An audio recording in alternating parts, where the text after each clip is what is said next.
Hello and welcome to বঙ্গজয় বন্ধুরা। আশা করি তোমরা সবাই ভালো আছো। আজ কিন্তু একটা দারুণ ইন্টারেস্টিং খবর নিয়ে এসেছি, আর পুরো খবরটা ইস্ট বেঙ্গল রিলেটেড। তো সেই খবর জানবে তার আগে বলবো, আমার চ্যানেল বঙ্গজয়কে তোমরা বেশি করে লাইক, শেয়ার আর কমেন্ট করো। আর চ্যানেলে যারা নতুন এসছো তারা অবশ্যই সাবস্ক্রাইব করে বেল বাটনটা অন করে দাও, যাতে ফুটবলের সব নোটিফিকেশন তোমরা রোজকার মতন পেতে থাকো। তো বন্ধুরা, আজকের খবর কিন্তু নোয়া সাদুইকে নিয়ে। হ্যাঁ, কেরালা ব্লাস্টার্সের এই উইংয়ের ফুটবলারটিকে নেওয়ার ব্যাপারে কিন্তু ইন্টারেস্ট দেখানো শুরু করেছে ইস্টবেঙ্গল, এবং এই ফুটবলারটিকে নিতে চাইছে।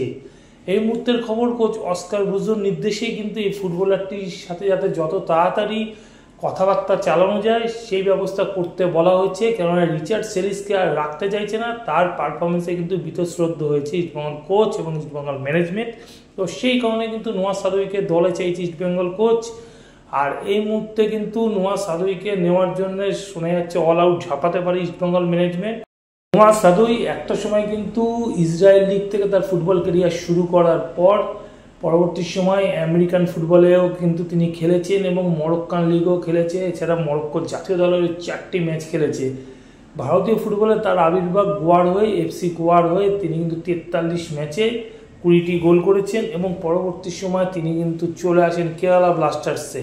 তো যথেষ্ট একজন পরীক্ষিত ভালো ফুটবলার বলা যায় এই নোয়া সাদুইকে। তো নোয়া সাদুইকে যদি ইস্টবেঙ্গল নিজের দলে সই করায়, তাহলে কিন্তু আগামী দিনে খুব ভালো একটা সই হবে ইস্টবেঙ্গলের জন্য, এটুকু কিন্তু বলা যেতেই পারে এই 31 বছর উইঙ্গারের ওপর।